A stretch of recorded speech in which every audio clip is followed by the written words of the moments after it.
Deli gönlüm telvat eyle arayacağım vatandadır.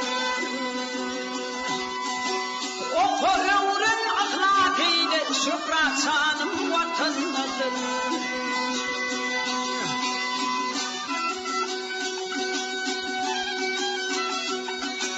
Oskutorun kukrep gelen coşkun yadım vatandadır. Yadım toğup toyum tutsak yakın yadım vatandadır.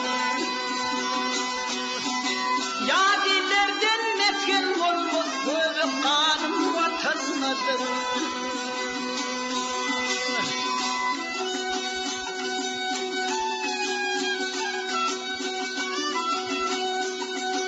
Çöllerini teyil edip dağlarını fena bildim. Zülgöden öten ellerinin hakkın gelen gena bildim.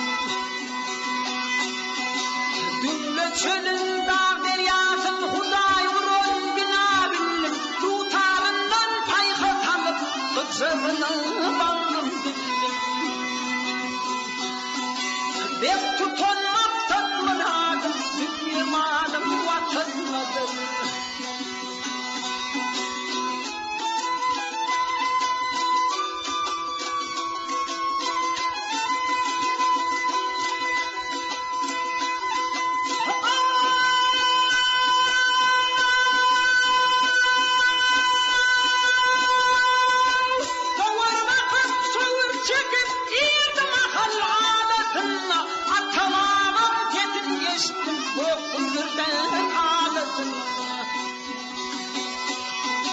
Feryadım duydum keremim var yenlerin ağlatına. Yakamalım yanlıyranım aksın kurdum ağrısına. Yanar ruhum feryat ahım peştegahım vatanmadır.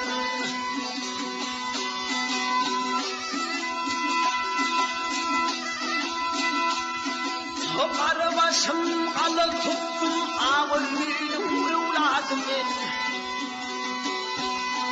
O doyanım tuğda könlüm eylemedim zorlanım ben.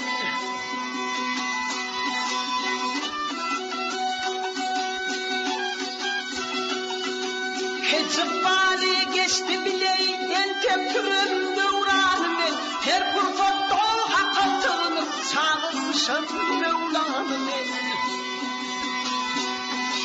Hem geçmişim hem geleceğim halımın vatanıdır.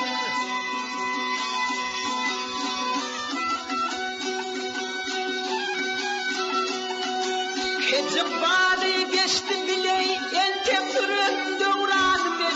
Her fırsatta o hakatını sağılmışım Mevlamım ben. Hem geçmişim hem geleceğim halim vatanıdır. Yadi derden mesken olmaz böyle halim vatanıdır.